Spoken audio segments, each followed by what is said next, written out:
Magandang araw mga ka-aerial defense, may ibabahagi na naman ako sa inyo. Dahil ngayong araw na ito ay may pag-uusapan tayo tungkol sa depensa, United Nations nagsalita sa nangyayari sa West Philippine Sea, sa mensahe ni United Nations Secretary General Antonio Guterres sa 47th Association of Southeast Asian Nations Summit na ginanap sa Malaysia, ay kasamang tinalakay nito ang tensyon na nagaganap sa West Philippine Sea na kailangan ay masunod ang UN Convention on the Law of the Sea. China's Sea. Incidents must be prevented, risks reduced, and freedom of navigation and overflight maintained in accordance with international law, including the UN Convention on the Law of the Sea. Today, ASEAN is a strategic partner of the United Nations. Our collaboration rests on shared principles and practical cooperation, from our comprehensive partnership to the ASEAN-UN Plan of Action 2026-2030. Let me highlight 4 areas of partnership. First, peace and prevention. ASEAN member states are deeply involved in United Nations peacekeeping service with courage worldwide. I thank you very much for that.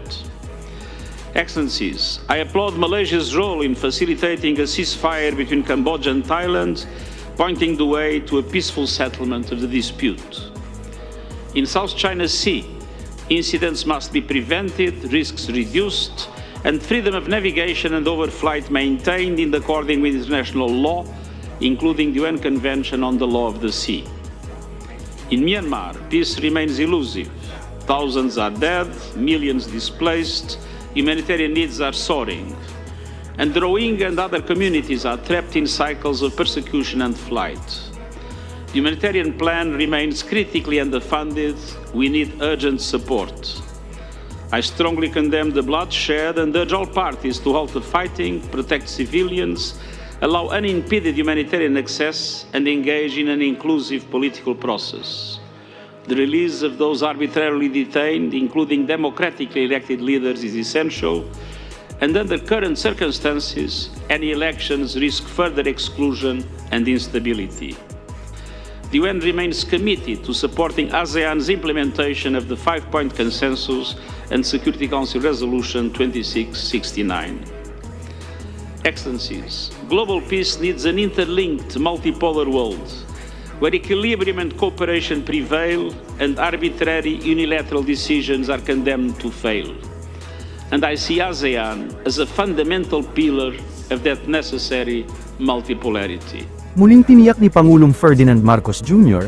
ang matatag na paninindigan ng Pilipinas sa pagtatanggol ng soberenya at karapatan sa West Philippine Sea. Again, an opportunity to discuss among our fellow ASEAN member states and partners how to navigate our future together amidst the various geopolitical and economic challenges that we face domestically, bilaterally, regionally, and globally. We discuss significant international issues, that emerging challenges that not only impact our peoples and our nation, but also the entire region, especially the West Philippine Sea. I reaffirm that the Philippines will continue to remain firm, calm, and resolute in defending our sovereignty, our sovereign rights, and jurisdiction in the West Philippine Sea, in accordance with, of course, international law. We will continue to strengthen our partnerships with all countries who share our values and our commitment to peace, to stability, and to economic progress. Ginamit ni Pangulong Ferdinand Marcos Jr. ang Association of Southeast Asian Nations o ASEAN Summit at mga kaugnay na pagpupulong ng mga lider dito para punahin ang mga ilegal na aktibidad ng China sa West Philippine Sea. Sinamantala rin niya ang mga summit upang ipaalam sa mga pinuno ng iba't ibang bansa, partikular na sa mga kaalyado nito ang Estados Unidos at Japan, tungkol sa harassment na kinakaharap ng mga Pilipino sa loob ng teritoryo nito. Sa kanyang interbensyon sa 13th ASEAN-US Summit dito noong linggo, nagpahayag si Marcos ng matinding pagkabahala sa mga mapanganib na maniobra at mapilit na aksyon na nakakasagabal sa mga legitimate activity ng Pilipinas sa West Philippine Sea. Tanging ang mga sasakyang pandagat ng China Coast Guard at Chinese Maritime Militia ang nagsasagawa ng mga agresibong aksyon sa West Philippine Sea, na nagresulta sa mga pinsala sa mga tauhan ng Philippine Coast Guard at militar, at pagkawala ng kita ng mga mangingisdang Pilipino na nakikipagsapalaran sa kanilang tradisyonal na lugar ng pangingisda. Mr. President, you made a strong statement in front of world leaders, including the Chinese Premier Li Qiang, condemning the plan to declare Bato de Masinloc a nature reserve. How did the Chinese premier react to your remarks? And was there any consensus or collective response among the leaders as to how to do these kinds of actions, which clearly violate international law in the South China Sea? I would disagree. I did not make a strong statement. I just laid out the facts, and that is what we do. I try always to just explain to everyone what is happening, and that this is the situation the Philippines.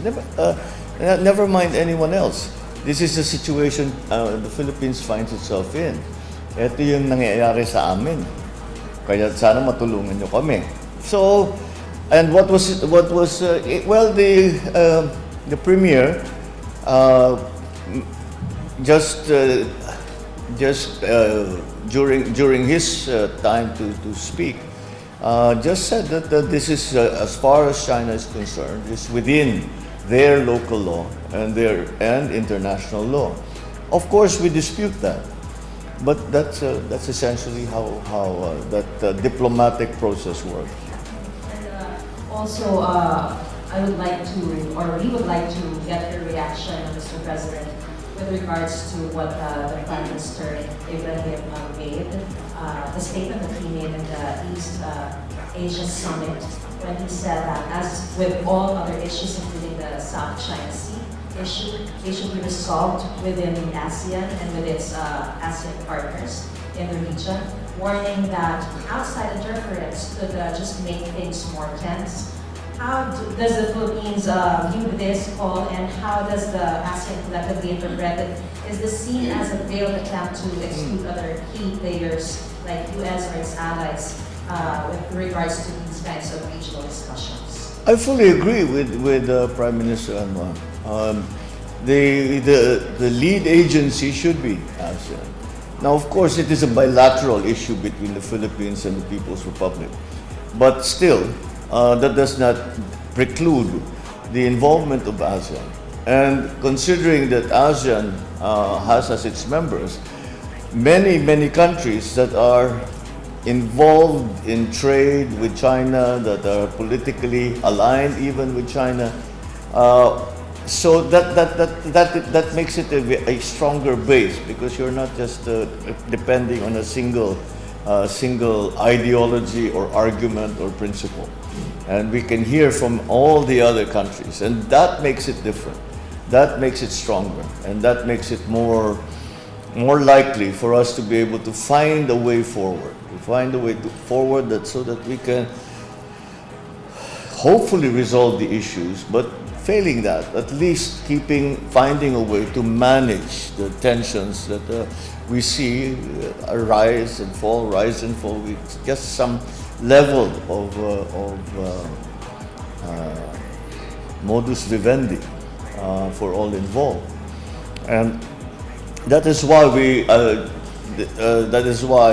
after I spoke about Bahog de Masinloc and about the nature reserve, I also spoke about what are the possibilities, how we can resolve, or how can we work around such issues.